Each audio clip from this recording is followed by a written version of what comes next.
What is up, my Metaverse family? Welcome back to On-Chain Gaming. Today is really cool because I am joined by Kieran Warwick, who is a co-founder of Illuvium, which is a fully decentralized RPG and collection game that's being built on Immutable X. So it's a layer 2 solution. This game looks really cool. It's going to have all those play-to-earn mechanics, those adventure mechanics. So I'm excited to talk with Kieran Warwick here and learn more about this project. So hey, welcome to the channel. Thanks very much, Jack. Super excited to be here. And hopefully I can answer all your questions. Yeah, no, I'm looking forward to learning about this project. This is one of the coolest, I think, play-to-earn projects that is in development right now. You guys have really cool artwork. And then I also think that you guys are tackling like a genre that is going to be very large with like the RPG side, but then also the battling side of things. So I'm looking forward to learning about this project. But before we like jump deep into the project, why don't you tell us just a little bit more about yourself? Like what inspired you to co-found this game? Like what is your background? And then like, what is the kind of the dream of this? Yeah, so I got into crypto. I started with my brother Kane, who runs Synthetics Protocol. We started an over-the-counter. It was, I believe, the first in the world at the time, back in 2016, OTC Bitcoin sales in basically in bricks and mortar in Australia. And so that gave me exposure to Bitcoin, and then eventually I found Ethereum, which I quite like. It's pretty awesome. Yeah, and so I started investing in Ethereum pretty heavily, very, very early on. And unfortunately, I ended up losing a whole bunch of money, which left a really, really sour taste in my mouth. And I was like, screw crypto, I'm going back into the real world. And I did that. So subsequently from there, Kane started Synthetics, or originally it was called Haven. And so I always had my eye on it, you know, given that he's my older brother, I'm always looking at what he's doing. And it was early 2020 when he said to me, he's like, dude, look at the price of my coin. You know, everyone is jumping back in now. There's some awesome protocols that are developing. DeFi is this whole new thing, which is, you know, I believe is going to continue to grow and expand, and it has. And so he kept on harping on and on and on. I said, all right, fine, I'll jump back in. I'll do a little bit of investing. And that was when yield farming was huge. And so, but I've always been a gamer, and I've always loved gaming. And when I looked at what were the different projects that were out there, I was mainly focused on yield farming projects, so just trying to farm as much yield as I can. And I ended up making a ton of money, but then I started looking at other niches that I might, you know, that are more up my alley. And so I started trying to find if there was a blockchain game that could appeal to me. And I'd heard about Decentraland, but there's not so much intimate gameplay going on there. And then I stumbled upon Axie Infinity, and I looked at it. I ended up investing about $1,500 straight away, and I started playing, and that introduced me to play to earn and NFTs, and this whole paradigm shift of you can actually own your assets in the game, and then I can take them out of that game and I can sell them for a crypto that I can then flip into fiat. Yeah, this is a massive breakthrough as far as video games go. Really exciting.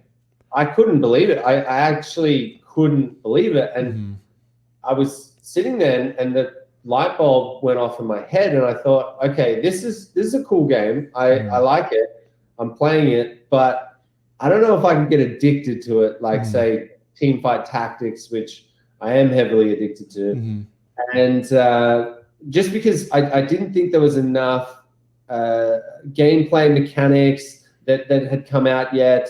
The artwork didn't really grab me, but this play to earn side of it was like, wow, what is going on here? And so I thought to myself, what would happen if you released a AAA quality game with play to earn mechanics? Mm-hmm. So Aaron, who's the co-founder with me in Illuvium, he's also my brother, and he's got a game design background, loves games even more than I do. Mm-hmm. And I told him about it, and he was like, what the fuck also? Like, this is incredible. And then he put his brain to work, and Illuvium was born. All right, cool. So what other games has your brother worked on before this? Like what has he been behind? And by the way, I think it's really cool that your brothers are all doing this. My brother is actually my editor for this channel. And then my other brother is here helping out as well, like responding to sponsorship emails and stuff now. Because it's just, they've started coming in so fast. So brother teams are epic. So 2 thumbs up on that. But yeah, what other games has your brother built before this? So he has never actually officially released a game before. And that was like the confusing thing for a lot of people and our early investors, because, you know, that's a bit of a red flag. But you just can't have the same confidence as like being able to play a game the developer has made before and be like, oh yeah, you can totally do this. This is awesome. Yeah, it takes more faith, more of a leap of faith. Yeah, absolutely. And so now Aaron is freakishly smart and always loved games. He's always been playing games, and he's, as a hobbyist, he's always designed games. He just didn't really have the platform or the investment to ever take it to that next step and say, okay, let's actually start developing this game. And so I went through a bunch of the GDDs that he'd written for these games, and I'm like, dude, like, these are really, really good. Like, you know, I would definitely play these. And so when I came to him about Illuvium, I was, you know, I obviously, without him having that experience, I was a little bit concerned, but I knew that he would pull through in the end, purely because, you know, he's had so much experience doing it as a hobbyist, and also he's just super, super smart. And it turns out but obviously I didn't want to take my word for it. And so when he originally wrote the GDD, it was probably 150 pages, which is a substantial game design doc. And I took that to a bunch of AAA guys that have, you know, run their eyes over multiple AAA game design docs. And I said, what do you think about this? And the response that I was getting was like, who wrote this? Like, what's going on here? And I was like, it's my brother, it's Aaron, you know, he's one of the co-founders. And it turns out that I was right in thinking that he's, you know, really, really good at designing games. So it is his first official one, but I mean, we're now at a 400-page game design doc. He's kind of. So is he still like the only developer behind this, or have you guys added more people? What's the team look like now? No, we're so we've got a team of 95 people now. Okay. I'm essentially a full-time recruiter. That's the hat that I've put on now. And we've got guys from, they've worked on the Bioshock titles. Our lead dev, he worked on Batman Arkham Knights. So, I mean, the artwork speaks for itself, but we've got, you know, our art team is. Wait, so you're saying you guys are nearing 100 people now. So that's bigger actually than most of these other blockchain projects I've been talking to, even ones that I'm really excited about, like Star Atlas and stuff. I think they're up to like 50 people. Now, obviously the size of your team does not determine whether you're going to be successful or not. Quality, right? But yeah, as you shared all that, I was like, why didn't you lead with that? Now you guys have developers that have built a ton of cool games in the past on the team at this point. Oh, 100%. Yeah. No. We're not crazy. We're not we're not claiming AAA without actually getting AAA people that are working in the DAO. Yeah. So but and from the art team, you're looking at, there's like Star Wars, there's League of Legends, there's World of Warcraft, there's Transformers, like the list goes on. I basically, anyone who's worked in a AAA studio, we're looking to hire you. Yeah. Okay, that's cool. So next, I want to move on to the gameplay. Talk a little bit about the actual gameplay that you guys are envisioning here, what it's going to look like, what it will feel like as a player to jump into this world. But before I ask you a question about that, just for all of you guys watching, just so you know, if you want to stay up to date, and I'll mention this a couple times, with everything that Illuvium is doing, you guys need to make sure that you join the Illuvium Discord, because they post a ton of leaks of art there and a ton of updates and stuff as development progresses. So definitely make sure you guys are following up with that if you're interested in this project. But yeah, share a little bit about what your vision is, or what your brother's vision was for the gameplay of Illuvium.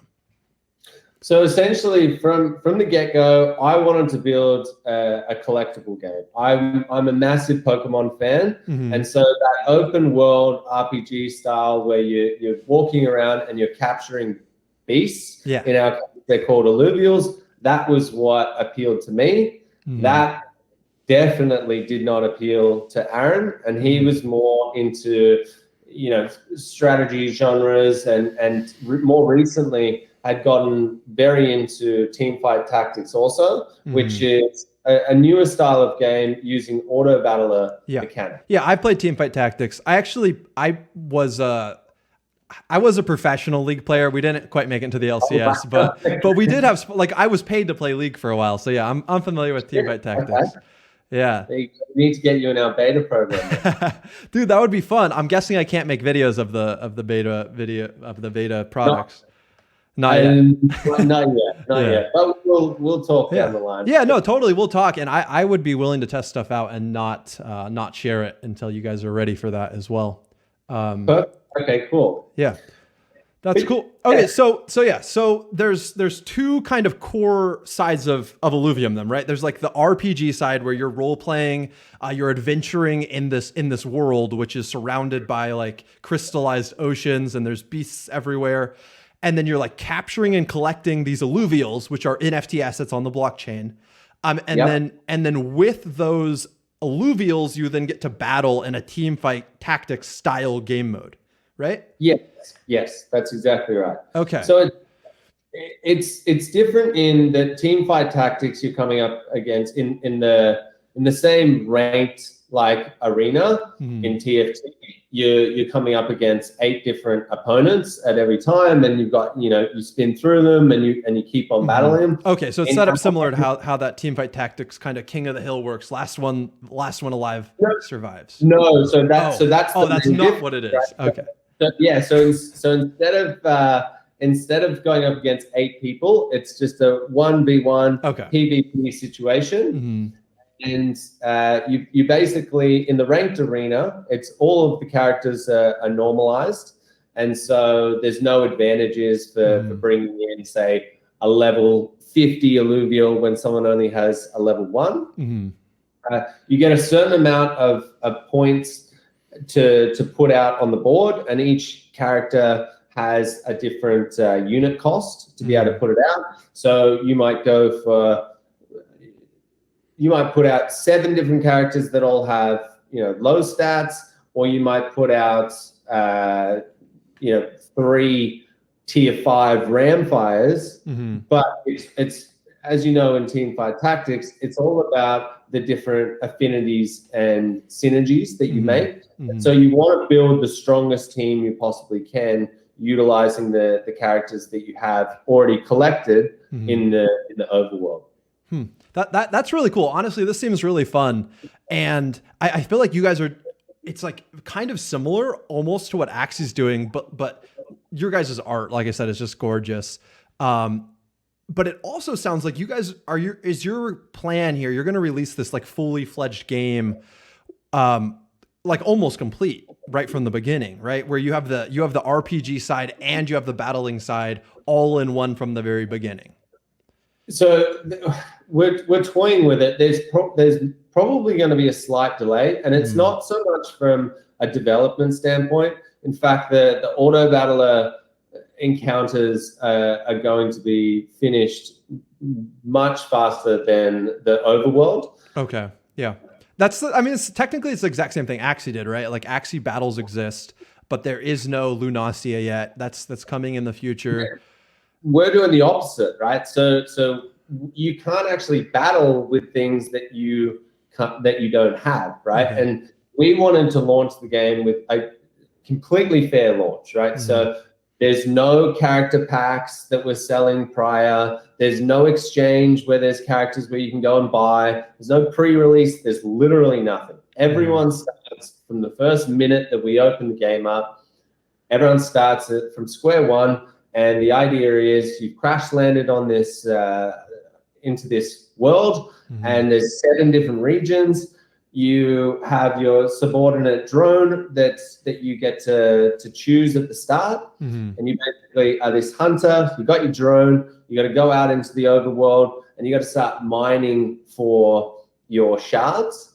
Those shards are what allow you to capture the Illuvials, which are all around you in the world. Once you've captured them, that's when you are able to go into one of the arenas. The issue with that is you need there needs to be enough substance, there needs to be enough characters out there circulating where the battles can be quite regular. And so we didn't want to go down the route of just pay to buy the best characters or buy the most amount of packs and whatever. We wanted to make it fair. So in doing that, to make the battling experience better, we're thinking about having a slight delay so people can build up their teams, maybe over a 6 to 8 week period. And then once we find that there's enough circulating characters, that's when we'll open up both the Leviathan arena and the ranked arena. Okay, that's cool. Yeah, that makes sense. So how exactly then, like the gameplay sounds fun. How exactly does the play to earn side of Illuvium, how is that vision looking? So it's in our game, it's kind of all over the place, right? There's play to earn elements throughout the entire thing. I guess the first thing that we've done is we've portioned off 1 million tokens, which is literally 10% of the supply. Okay. I think currently it's something like $95 million that we've portioned off. And that's going to be assigned to things like tournaments. You can imagine a League of Legends tournament that I think they're up to some crazy amount of prize money of like 10, 15 million. Yeah. Think about that. We could do something like that ourselves. And, obviously we probably wouldn't do it for the first or second tournaments, but we can get up to the stage where because it's in crypto, we're able to compete with the same amount of prize money as those big games out there. Yeah, and then as ILV has more appreciation in the future, as there's more and more players, then that possible prize pool just keeps growing as well. So keeps growing, yeah. And so they're the 2 easiest ways to, I guess, win. But that's not so much your grinding play to earn.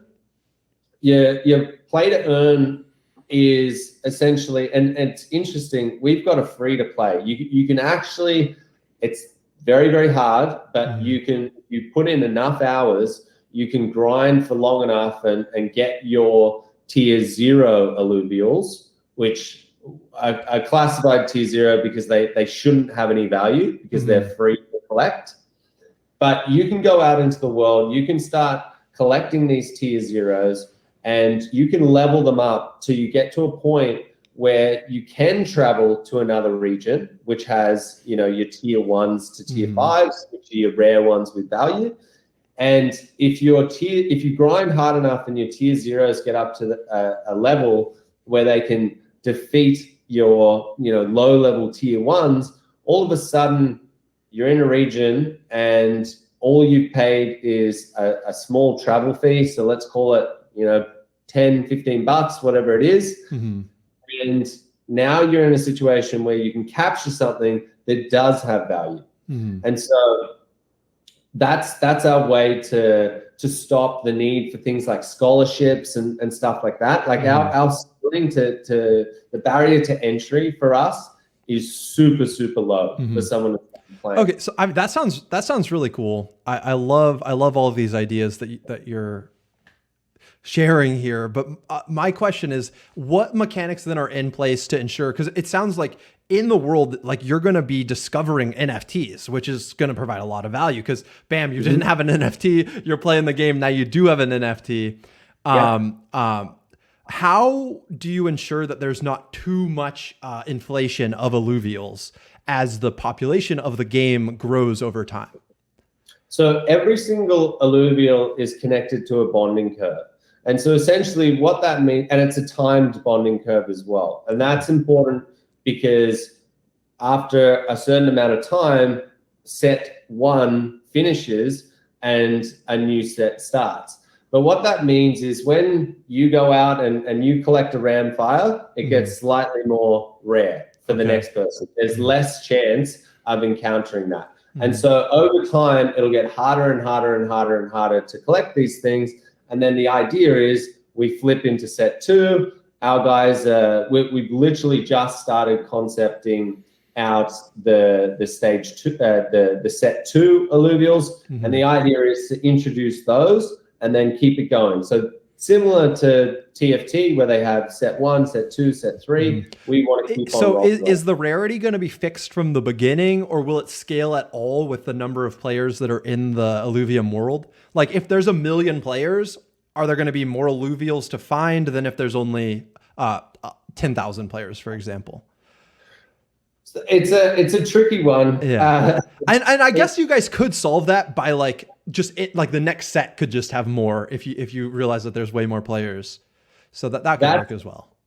Yeah, so look, that's kind of the idea now. Obviously, it's never going to get to a stage where you can't actually collect. And until the set ends, there is still always a chance for you to collect them. It just becomes harder and harder and harder. So yeah, so like, is it possible that when like set 4 is coming out, like even though there's hardly anything from set 1, like could you still discover like a really rare set 1 Illuvia? Okay. Yeah. Cool. Yeah. So yeah, that's actually really interesting. It gets me a little excited because it means that like playing early means you're going to have some of these Illuvials that after set 1 is completely exhausted or becomes super, super rare. Like you guys are never going to reissue set 1 again, right? No. Yeah. No. So yeah, that's really cool. And then it also like there's kind of this chance, even if you come in much later, that you could still find a set 1 Illuvial. It's just going to be really, really hard. It's super hard. Yeah.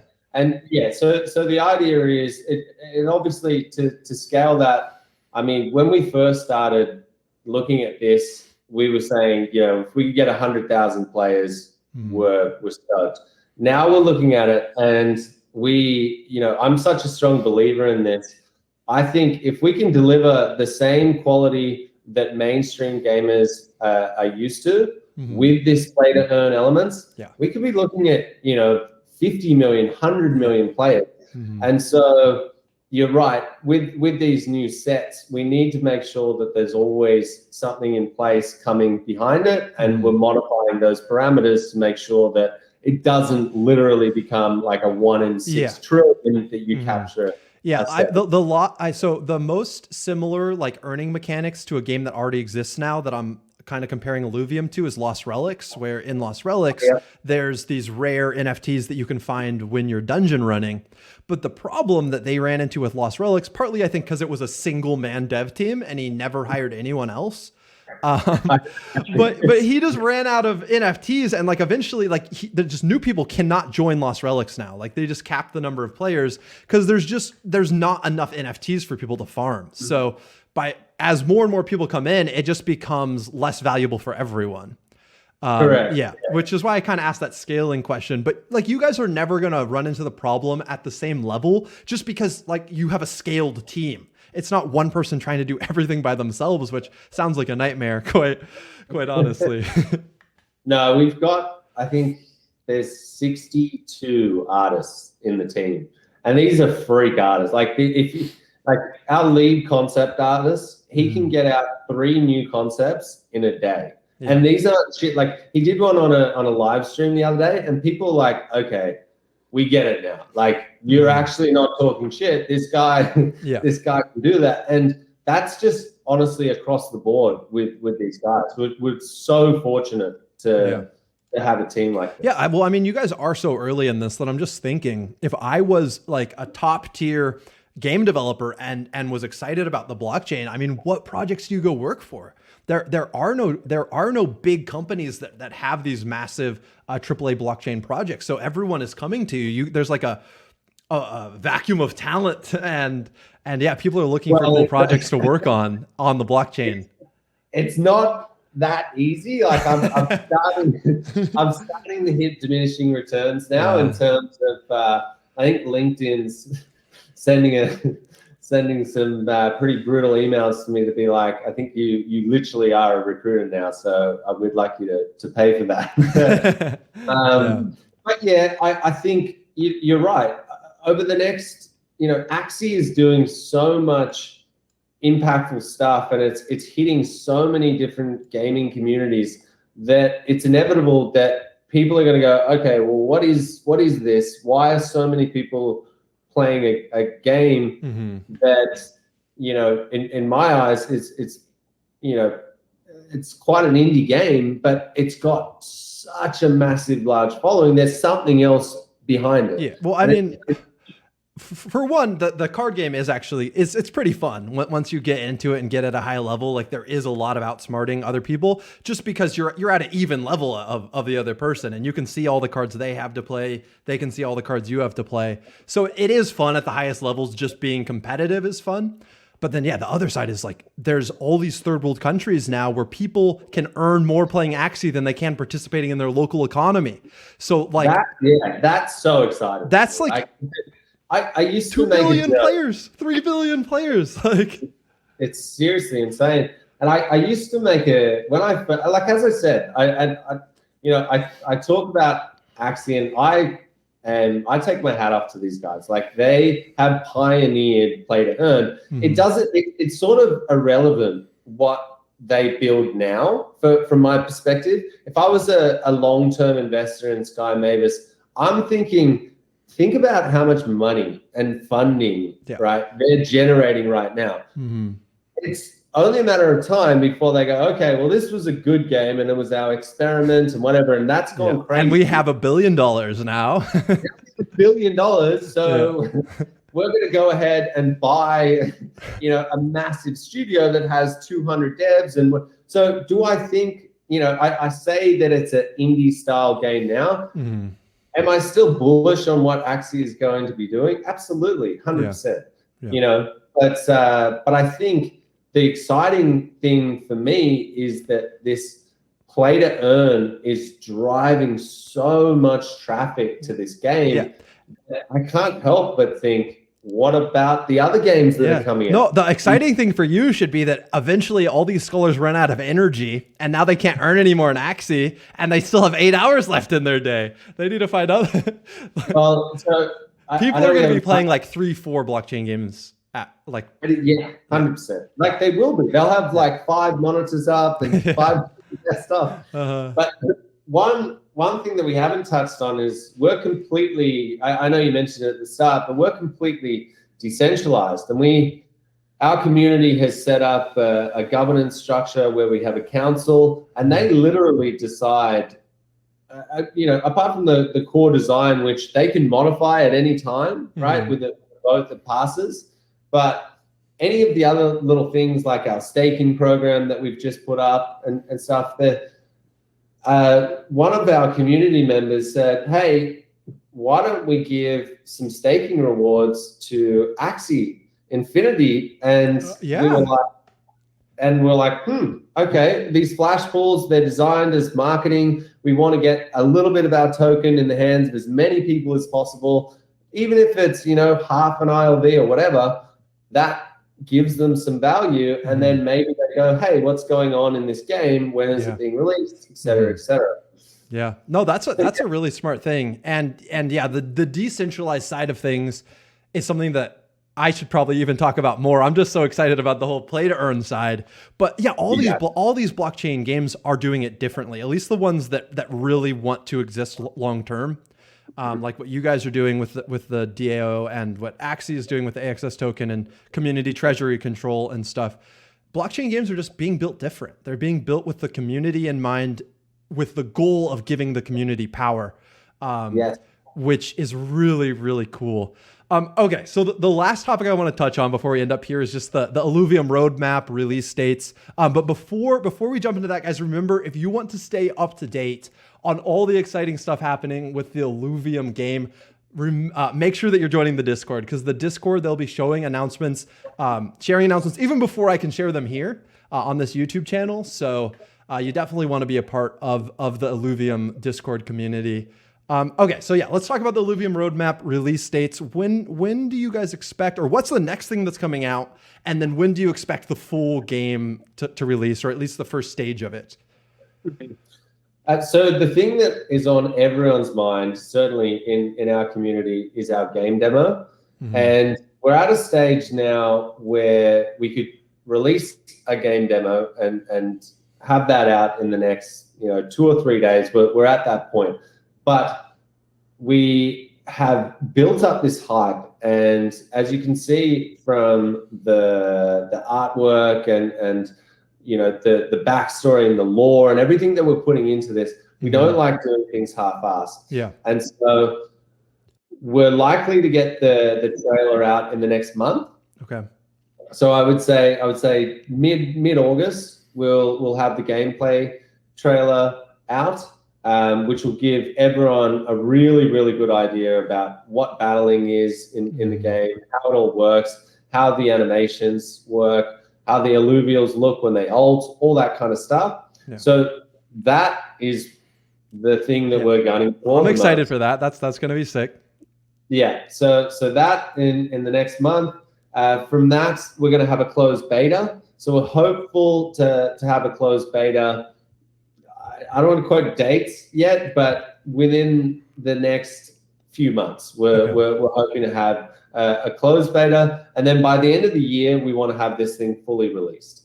And when I say fully released, I mean the open beta becomes public. So you're talking like 4 months max for full game release, is at least what you guys are shooting for. Yeah, what we're shooting for, yeah. So which is, to build a AAA game in a 12-month time frame. I don't think we're going to have a crypto bear market this year. Yeah, so look, I mean, this is what I'm being told. I'm always a little bit skeptical. CD Projekt Red comes to mind. But yeah, I think end of this year we should have something out. Wow, that's really exciting. Yeah, so for those of you guys who this is the first time that you're hearing about Illuvium, that there are not that many projects out there that are this high quality. Even the amount that I've been learning just talking to you this short time, I'm impressed. This was an impressive interview.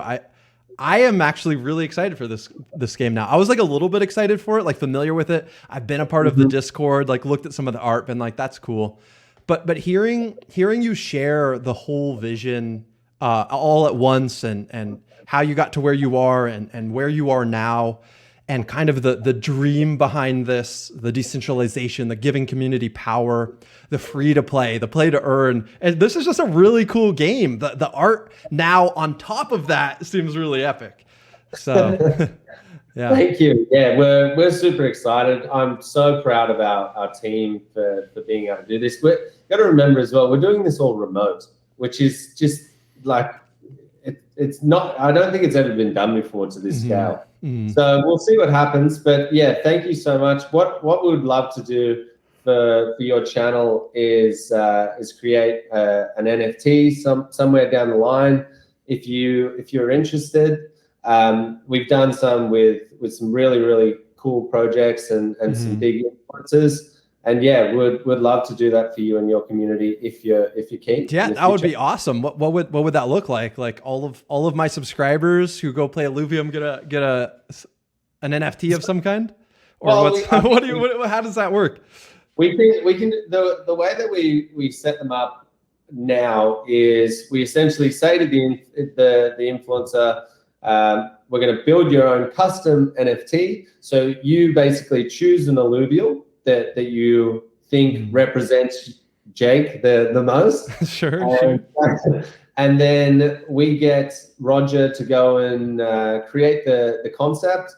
We then get Von Neumann to do his holographic 4D technique on it, and we get really, really cool. And then we basically say it's competition, it's a giveaway. Join the Illuvium Discord, and we'll choose 100 people, or we can go with 10, whatever you want to do.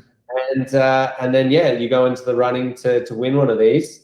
And a lot of people have said, look, this is the first time I've had an NFT. So it's quite a cool concept. Yeah, no, I'm definitely not going to say no to that. That sounds freaking amazing. Of course, yes. if we could do something like that, that would be freaking incredible. Because I'm sure it will look absolutely beautiful too. Because your guys' art teams are next level for sure. Yeah, that's really cool. Well, guys, I've said this twice. I'll say it a third time. Make sure you join the Illuvium Discord.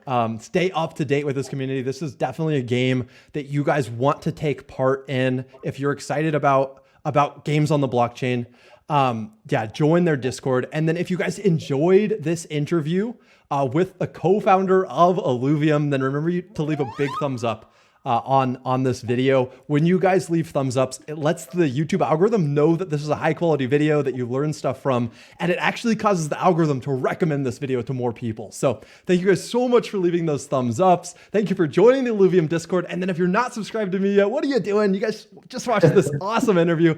Make sure you're hitting that subscribe button, clicking the notification bell, and you will not miss any future play to earn gaming videos. So thanks everyone for watching, and until next time, you want to say any final words here before I say the final goodbye? Thanks very much, guys. See you later. Yeah, until next time, guys. Have fun roaming the metaverse.